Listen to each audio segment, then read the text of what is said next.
Welcome to Healing Tales. I'm Dr. Ruth Roberts, here to help you become the best pet parent you can be, with simple, natural care that works for real life, real budgets, and real pets.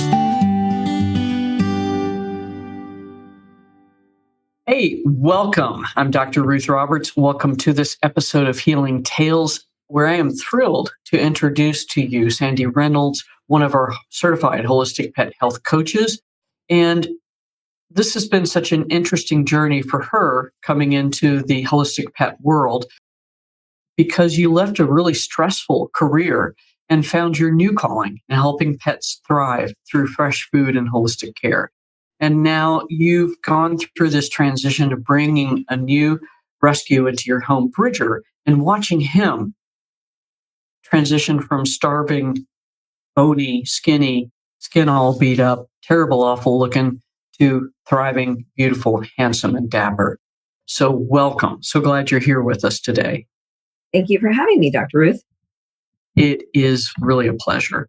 So you recently adopted Bridger. Let's talk about him a little bit. He was really just a mess when you found him and really heartbreaking. So talk about what things were going on, how he was looking, and what was going on. Yeah, I try not to troll too many rescue sites, or I have a tendency to want to bring a lot of animals home and help them. But this little guy just called out to my heart. The picture that they shared with him initially didn't even look like him.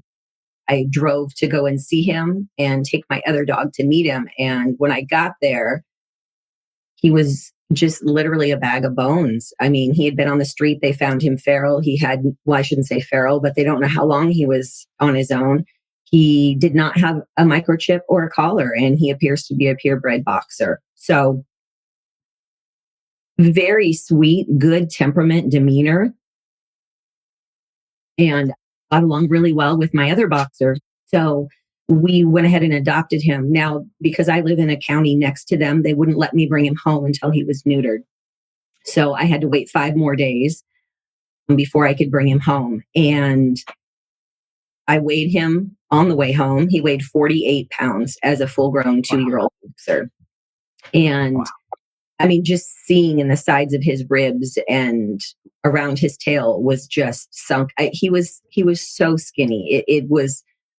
I felt the pain just trying to pet him, because everywhere you touched was just skin and bones. And I had never rescued anything that emaciated before. So, and obviously when he came into the house, I had just cooked his crock pot meal that day, so it would be fresh, and it smelled so good. He was sniffing everywhere, all over the house. And he obviously knew from the beginning, right? This is where the good stuff is at. So from there, just starting slow with his diet and transitioning him and trying to get him to gain weight. But you have to be so cautious not to go too fast. You need to watch the stool, make sure you don't have a lot of bad GI stuff that starts, because if you do too much at once, it was definitely a trial type situation. But, I'm thankful he's very healthy, or at least appears to be. The vet says he is. And we didn't have any issues like that. But I don't know what he ate before. He's living high on the hog now. But I think that's a really important part, because obviously in the rescue group, they're going to be feeding him some sort of kibble. So how long did it take you to transition him from kibble to fully cooked whole fresh food? Well, don't do it like I did, but I fed him straight the good stuff from the minute we got home. I don't own any kibble, and I didn't go buy any. And I don't tell my clients to do that really, but he was so hungry, and it killed me for those 5 days to know that he was just in there getting the cup of kibble, whatever was donated or, that was purchased for them. And I just thought, I'm going to go for it. And we didn't have any diarrhea. So my other boxer has a cast iron stomach, and I think that he does too. Sounds like it. You got the good guy. So for most people, what would you suggest that they do if they're bringing in a new dog from a rescue? They've been eating, really maybe low quality kibble, or God only knows what. I had a friend who adopted a dog who had only ever eaten scattered, smothered, and covered hash brown potatoes from Waffle House. Oh my It's like, goodness. ooh, No, when you typically start out, you want to, do 75% kibble or whatever that food is, and then just gently and slowly start adding 25% of either your topper or crock pot diet or whatever you're going to do on top of that. You need to make sure that they're not going to have upset GI issues or vomiting, diarrhea, that kind of stuff. So it is definitely recommended to go a little bit slower.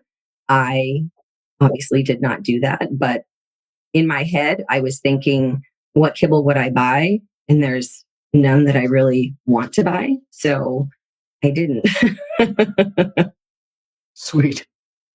So, I mean, aside from Bridger and your other pup, you were such a strong advocate for the power of nutrition in terms of transforming health. Why do you think diet is such a critical piece of the puzzle, especially for these rescue guys like Bridger? Well, they're like in his case, he was so deficient in everything, really. His coat felt terrible. I mean, to touch him, it was just like a scratchy, awful brush. He had goops kind of coming out of his eyes. He didn't really seem to be too awful itchy or anything other places, but he needed a bath and he needed some good nutrients. Obviously, eating kibble as when he was in the shelter and being dehydrated, from having such a dry food and not enough moisture, that's one thing we really need to watch out for. But not knowing, I mean, he was probably eating garbage, off of the street. He loves plastic grocery bags. That is one of the things with him I have to make sure is always put in the recycling immediately because he'll pack it around in his mouth and kind of suck and chew on it. And I'm Wow. petrified that he's going to eat it. So just making sure that you get them on a balanced diet to nourish and feed their whole body. They need mental stimulation. They need the food and the nutrients to do that. Right on. And I think that's so critical. If they've been depleted of nutrients for so long, it's going to take quite a while for them to regain that. But really, Bridger transformed very quickly for you. So from the time you got him, I mean, you showed me some pictures of how he's looking now, and he is looking buff and handsome. How long did that transition take? You know, it initially took about the first 3 weeks before we saw the ribs filling in and that kind of thing. He was so gaunt underneath that was just hollow. So that kind of started to fill in first. But once we hit that 3 week mark, it went really rather quickly. He weighs 64 pounds right now. And we've just slowly done that with the crock pot diet, holistic total body support. He takes omega pause and I work in his probiotics. So it hasn't been a lot that I've done. I started out real slow and I'm getting ready to just start his mushroom supplement for his immune system, but I'm just keeping it simple. And at the moment, I really don't think he needs to gain any more weight. It's been 3.5 months. So really, I feel like that transition happened so fast. When I look back on it, while I was going through it, I felt like it was taking forever because obviously I walk the dogs twice a day. I have people going by all the time. And I was petrified somebody was going to turn me in for abusing my poor dog because he looked so rough. And that's it. I mean, but it sounds like aside from the nutrition supplements, that kind of stuff to support him, you just started walking him into a normal lifestyle, and I think that helps tremendously too. So, did he feel kind of unsecure about where he was to start with, or was he just like, "Whoa, I have hit the jackpot"? You know what? I think he knew he hit the jackpot. 4 girls brought him out to my truck when I was bringing him home from the rescue. They all wanted to say goodbye to him. He didn't even care about saying goodbye. He literally hopped in the truck and laid on the little bed on the floor. And that's where he was. When I brought him home, we came in. Obviously, I told you he smelt the food. So I fed him immediately because they had neutered him that day and told me not to feed him until the next day. You cannot look at a starving dog and tell them they cannot eat when they smell that and they've gone already all day. So I fed him just a little bit to make sure his stomach was okay. He inhaled, that took a few seconds. And then I just went and sat on the couch and I wanted to see what he did. Is he going to explore the house? Is he going to feel comfortable to lay down somewhere? I have dog beds out. The couch is already covered in blankets from my other dog. So wherever he wants to go. So I sat down and I don't even think I was fully in the seated position yet. He was on my lap and he was laying on my chest, like full body weight. And he was there for about an hour and a half and that we didn't move. We just sat there. My husband came in from work and he took a picture. I didn't even see it for about 3 or 4 days. And he had the biggest smile on his face. So right there, that just told me he was cool with us and that's where he was going to be. But, even I mentioned walking him a couple of times a day with our other dog. That's just our routine. It took probably 5 weeks before he even walked at a normal pace. We just went real slow. He wasn't in a hurry. I don't think he had the energy, he was tired and depleted. And that's so important to recognize too, because many times when folks will adopt, they don't give the dog or the cat enough time to acclimate to where they are and sort of regain energy, regain stability. And that's so critical is you gave him the space and let him tell you what he could and couldn't do. I think that's a critical step. I don't know if a lot of people have heard of the 3 rules for adopting a pet. You know, give them 3 days to really decompress because you're excited to have them at your home. You can't wait to love on them. But if you think about everything this pet may have been through, you don't have any idea sometimes. So they're walking into a strange place. It does not smell familiar. It doesn't feel familiar. They don't know what your routine is. So it's a really good idea to give them those 3 days to just kind of figure out where the heck they are and kind of what's going on. And it will take roughly 3 weeks for them to adapt to these new environments, kind of get used to that routine. And then overall, it's going to take at least 3 months for them to really bond and build trust with you. Some dogs or cats may go quicker or take longer, but just if people keep that in mind and be cognizant of the fact that for them, they may have just been through a lot of traumatic things, especially even if they had to go to a shelter or a pound and they were in a situation that it's noisy and it smells different and they don't know what is going to happen when. And that's such a wise approach because we're so accustomed to moving fast. And for an animal that's come out of a situation that's unsettling or traumatic, they can't. I mean, so a reasonable thing to do is to kind of shut down and observe and decide, is this safe or is it not safe? Can I engage safely? So giving them the space to do that, I think, is critical. I don't even remember who the ad was for, but there was a great ad some years ago where a lady brings home a new dog and she's got all these toys for it and balls and this and that and the other. And she's trying to get the dog to play. And the dog's like, I don't know about that. And so finally she just stops. And then eventually the dog picks the ball up and comes to her. But I think that's it, is that we have to recognize that in situations, we don't even know what they were in many cases, or we know what they were and they were very traumatic. So wise Yeah. words for sure. Yeah, because as Uh, people, how do we adapt? I mean, if something traumatic happens to us, we're not just going to snap out of it either. And I think you're trying to bring them into your world and you're not considering that they might need a beat for that. right on, right on. Maybe they've adopted a new dog or a cat, or they're new to holistic health and nutrition. They want to make a difference next pet to be healthy, to not go through the pain and suffering that previous pets did. So, what are some really simple first steps that a pet parent can take to improve their pet's diet and their overall well-being? Yeah. So obviously, as I said before, don't do as I did, transition slowly. You can even do something as easy as doing some steamed veggies on top of their food and just seeing how they react to that and giving them the opportunity to eat it and try it.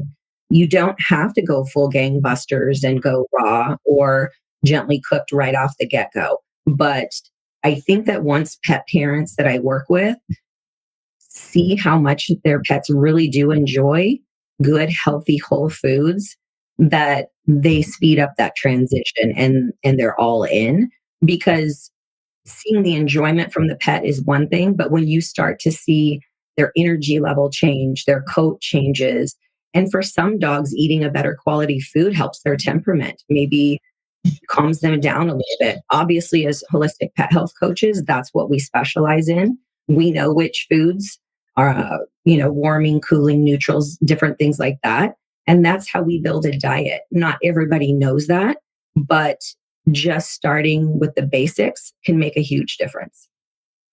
I think that's really critical. So, how is it that you can start to empower a pet parent to take control of their pet's well being? Well, for me, that starts when I speak with the pet parent. A lot of times people come to me and they'll be a little bit afraid because their veterinarian has told them, oh, don't feed your dog food. Just keep giving them kibble or whatever.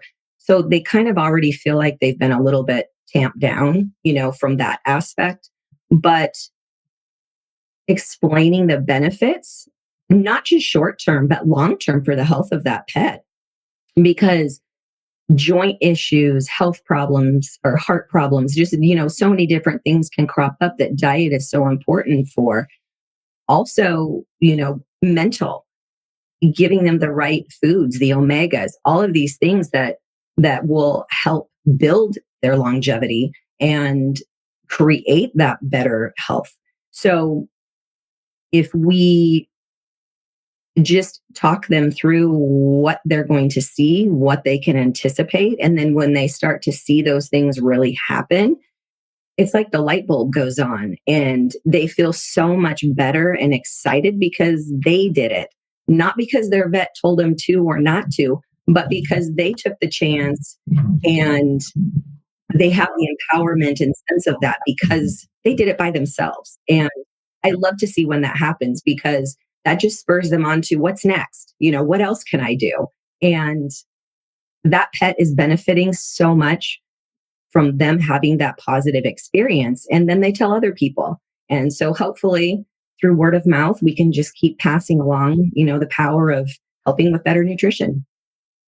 Right on. And I think that is super critical, right? Because whether it's the human medical system or veterinary medicine, both of those systems have taken away the power of the pet parent or person to make medical choices and to understand what the options are thoroughly. So having that power come back, I think, is really been a big change for a lot of pet parents. They realize that, yeah, I really do know my dog best and I can make those better decisions for them. So that's part of what you are doing in your practice, which I think is just so critical. Now, it can feel super overwhelming when you're starting to, you've got a new dog, you want to try something different, or you're a totally new pet parent when you start thinking about what to do with nutrition.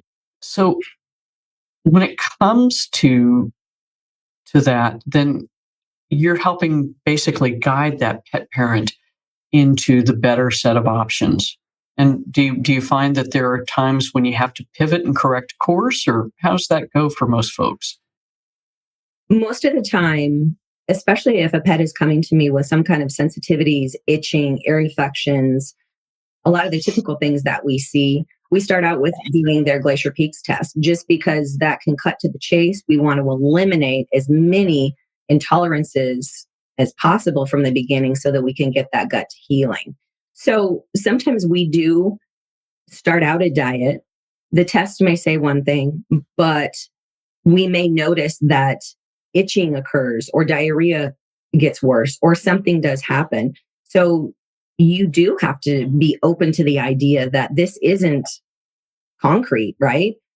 We may have to eliminate something, try it out, do a little bit of different work here, ultimately to get them to the right spot where we need them. Same thing with supplements, right? Sometimes as a coach, we can recommend something and we anticipate that it's going to do one thing or help in a certain way, but maybe that pet doesn't respond as well as we thought. Maybe we need to switch to a different brand, or maybe we need to go with a different omega-3 source. Those are all things that we need to just be open and cognizant and look at your pet because you're going to notice those changes before your coach or anybody else who's helping you is, you know? Right on. And I think that's critical is to believe what you're seeing and trust what you the intuition that you're getting about things as well. And I think it's frustrating too. Have you had the experience where a client comes to you and they've got their pet on literally 17 different supplements and then you're like, what do I do with this? Absolutely.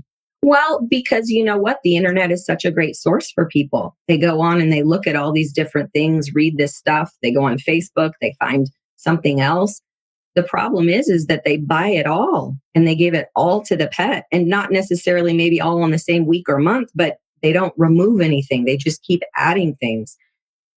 I'm more of a less is more kind of person. I would prefer to start from scratch. Let's work with the diet. Let's get the gut settled down and kind of go from there and then only add what we need as we see fit. And at the same time, as we were just talking about, you got to keep in mind something that maybe worked in the past might not work anymore, or it might not be working the same. So always be open to the fact that we may have to change plans. I think that's really well said because everything changes. And sometimes something that we've done for years and years, all of a sudden it's not helping the pet anymore.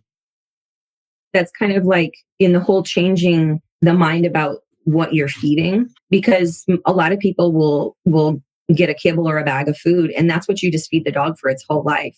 You really, a lot of times people never change. We see all of these intolerances coming in, especially to protein.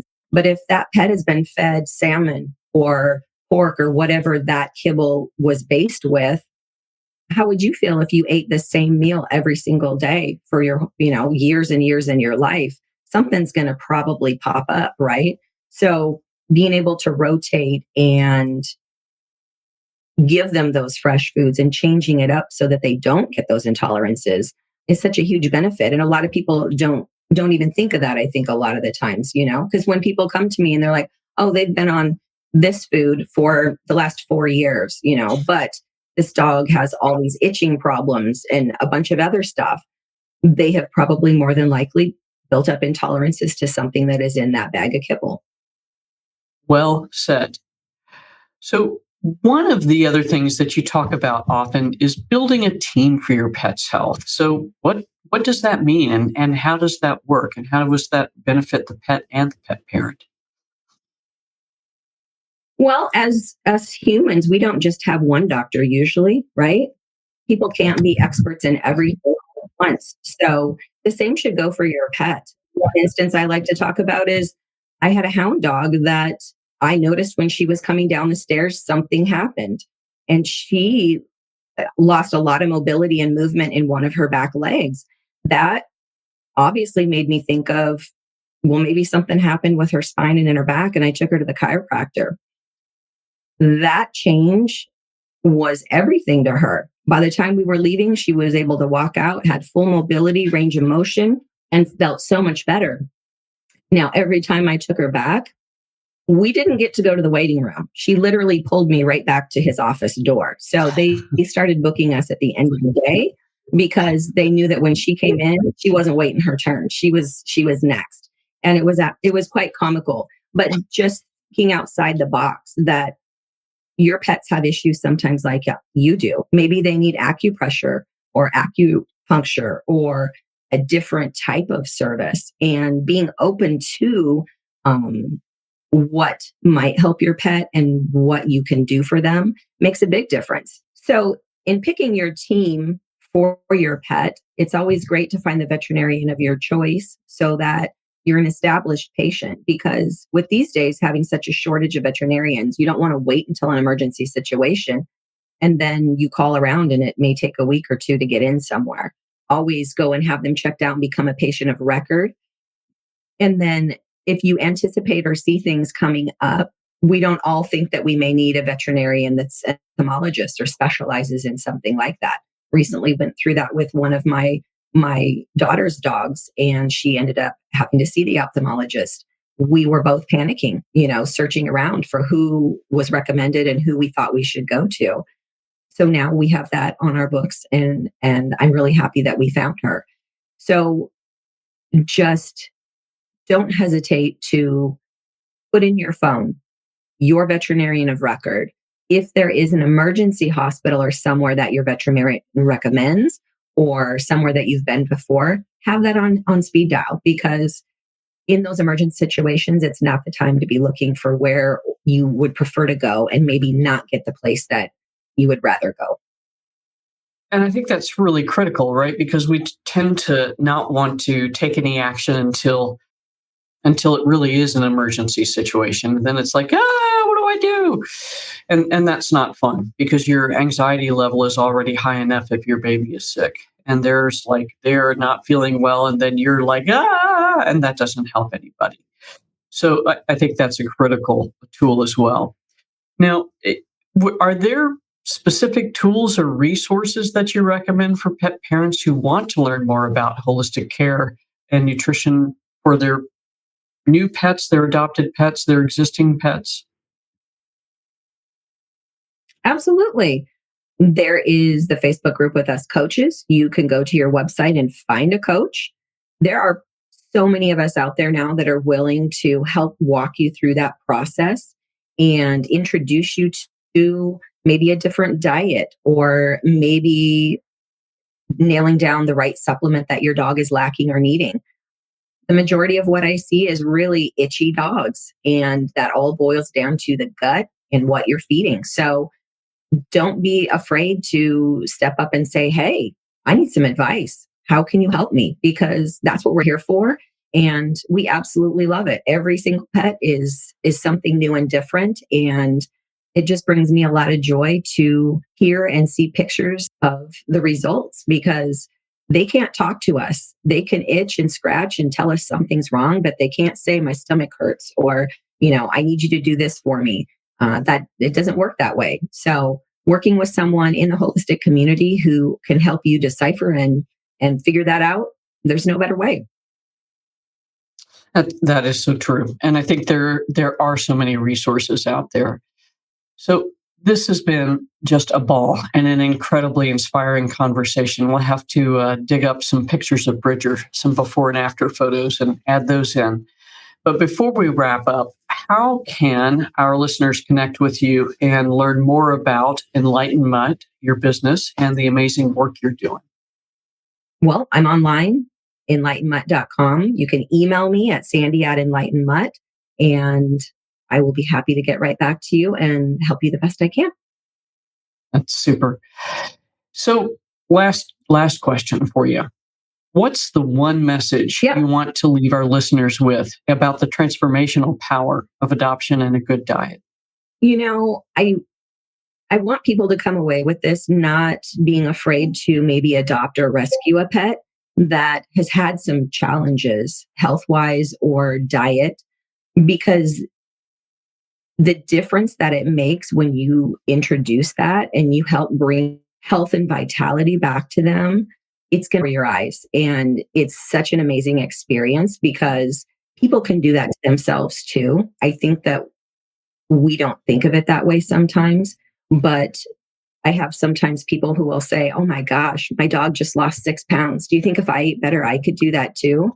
And it's absolutely, if you give them the opportunity and the tools that they need, they will show it to you physically, emotionally, and mentally. Sandy, thank you so much for spending time with us today. I really appreciate it. The story about Bridger was amazing, and you were able to transform him into a happy, healthy dog using such simple tools. For those of you listening for Happy Tales the first time, come back. We'll have more episodes downloading soon. And until then, take good care and give all your pups a kiss. Thanks for listening to Healing Tales, where pet parents become healers, one tail wag at a time. Want more tools and support? Head to drruthroberts.com. Until next time, trust your gut, question the noise, and keep showing up for your pet.